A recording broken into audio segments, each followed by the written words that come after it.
بسم اللہ الرحمن الرحیم۔ سوچنے سمجھنے اور جاننے والے دوستوں کو میرا سلام۔ میں ہوں اسد اور یہ ہے میرا یوٹیوب چینل میر راقی۔ کسی زمانے کی بات ہے کہ ایک بہت ہی بڑا اور گھنا جنگل ہوا کرتا تھا۔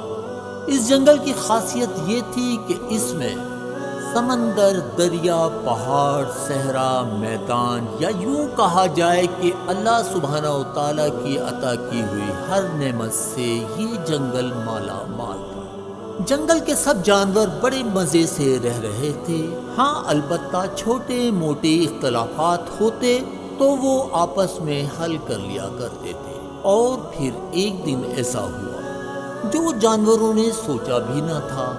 ہوا کچھ یوں کہ جنگل کو تقسیم کر دیا گیا، سبزی خور جانوروں کے لیے الگ اور گوشت خور جانوروں کے لیے الگ، اور اعلان کر دیا گیا کہ سبزی خور جانور اپنے جنگل میں اور گوشت خور جانور اپنے جنگل میں چلے جائیں۔ اسی جنگل میں ایک ببر شیر بھی رہتا تھا۔ وہ جنگل کے جس حصے میں رہتا تھا وہ حصہ سبزی خور جانوروں کی اکثریت پر مشتمل تھا، لہٰذا اسے وہ جنگل چھوڑنا پڑا۔ سبزی خور جانور خوش تھے، چلو اب گوشت خور درندے سے ہماری جان چھوٹی، اب ہم آزادی سے اپنے حصے کے جنگل میں رہیں گے اور خوب مزے سے زندگی گزاریں گے۔ کیونکہ یہ تقسیم سراسر ان کے مفاد میں تھی، اس لیے وہ اس طرح سے سوچ رہے تھے۔ ببر شیر جس نئے جنگل میں آیا وہاں پر پہلے سے موجود دوسرے درندوں نے شروع دن سے ہی اسے پسند نہیں کیا، کیونکہ وہ ببر شیر کی ذہانت اور قابلیت اور طاقت سے حسد کرتے تھے، مگر انہیں مجبوراً جنگل کا نظام چلانے کے لیے کسی ایسے ہی قابل جانور کی ضرورت تھی، اور پھر ضرورت پڑنے پر گدھے کو اپنا باپ بنانے کے مثل انہوں نے ببر شیر کو اپنا باپ تسلیم کر لیا، اور اب ببر شیر کے بنائے ہوئے نظام کے تحت جنگل کا نظام چلنے لگا۔ ببر شیر نے تمام جانوروں کو کہہ دیا تھا کہ وہ امور زندگی اور معاشرت اور ادب و آداب سیکھنے کے لیے دیگر شیروں کو فالو کریں، اور پھر ایسے ہی ہونے لگا۔ بندر، لومڑی، گیدڑ، کتے، چوہے سب کے سب شیروں کا اٹھنا بیٹھنا، کھانا پینا، رہن سہن، زبان اپنانے لگے۔ ایک طرف تو ببر شیر یہ سب کچھ ہوتا دیکھ کر بہت خوش تھا، تو دوسری طرف شیروں نے ببر شیر سے شکایت بھی کی، حضور ہمیں بعض اوقات جب لومڑی، کتے، بندر، گیدڑ اور حد تو یہ کہ چوہے ہم شیروں کی طرح دہاڑتے ہیں تو ہمیں شدید غصہ آتا ہے۔ حضور آپ خود غور کریں، جب ایک چوہا آپ کی طرح غیظ و غضب سے دہاڑنے کی کوشش کرے تو وہ کیسا لگے گا؟ حضور آپ توجہ فرمائیں، اب ہماری زبان، کلچر، کسٹمز کی کس طرح سے دھجیاں بکھیری جا رہی ہیں۔ حضور حد تو یہ ہے کہ سوشل میڈیا کے ذریعے لومڑی کا بوائے فرینڈ کتا ہے، کتیا فیس بک پر بندر سے چیٹنگ کرتی ہے، اور تو اور بندریا واٹس ایپ پر ویڈیو کال کر کے گیدڑ کو ادائیں دکھاتی پھرتی ہے۔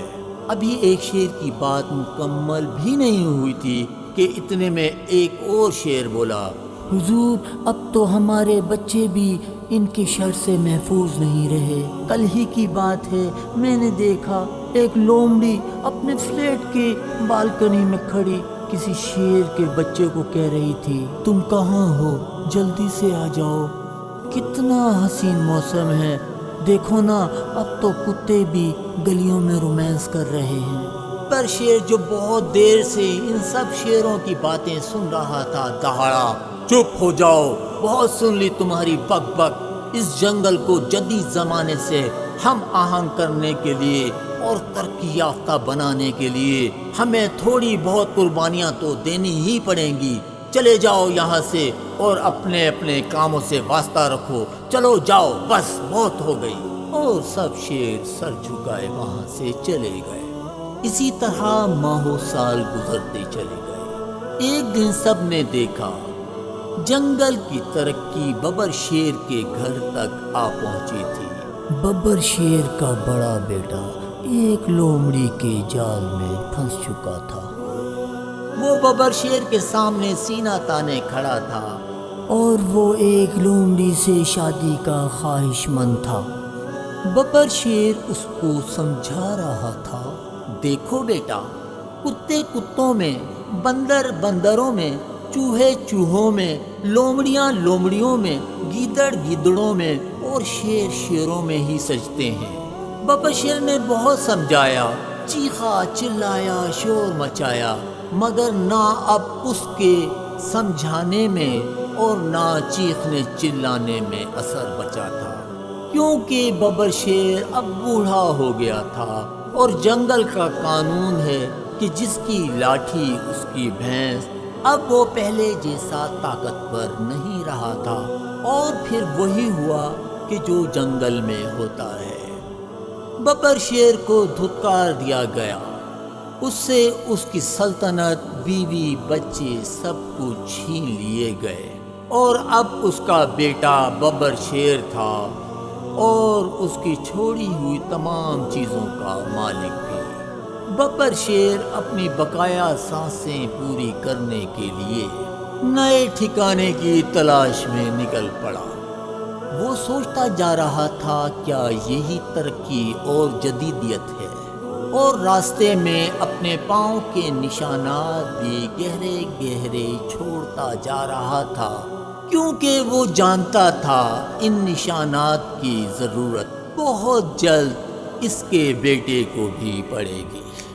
ہاں تو دوستو، یہ تھی ہماری آج کی کہانی، جس سے ہمیں یہ سبق حاصل ہوتا ہے کہ کامیابی اور ترقی کے لیے لازم نہیں کہ بے حیائی کا راستہ اختیار کیا جائے۔ اپنے گرد و نواح میں رہنے والے تمام دوست احباب اور ساتھیوں کا خیال رکھتے ہوئے اس دعا کے ساتھ کہ جہاں رہیں خوش رہیں۔ اگر آپ مزید اسی طرح کی ویڈیوز دیکھنا چاہتے ہیں تو آپ سبسکرائب کریں اس چینل کو اور بیل آئیکن کو بھی آن کر دیں۔